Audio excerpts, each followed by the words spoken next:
why I hate most traditional external rotation exercise, such as band pull aparts, for improving shoulder health, especially if external rotation is the cause of the problem.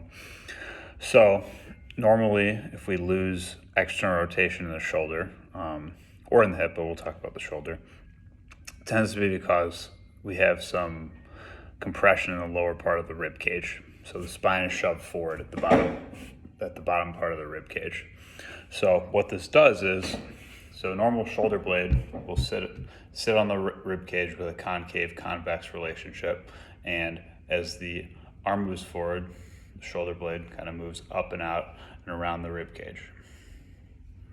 So what happens is if we lose this bottom part where the scapula sits, the shoulder blade tends to reorient up and out in order to make up for this lack of congruency down here. So we'll be in this starting position.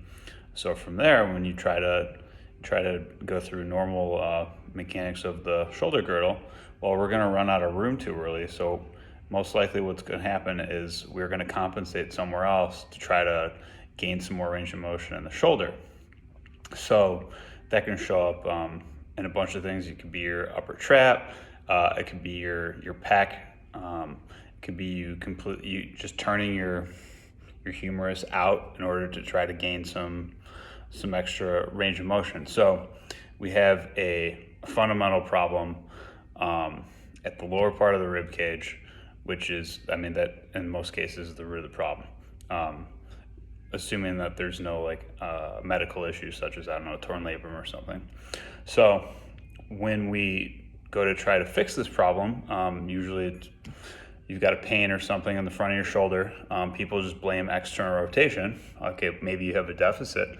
However, if we go do some band pull aparts or whatever to try to restore that range of motion, well, we're not really addressing the root of the problem. All we're doing is teaching your shoulders to externally rotate even more, which is fine. That might give you some more space in your shoulder to actually move, which could relieve some of that pain, which, and a lot of cases, if the goal is to get out of pain, you want to get out of pain.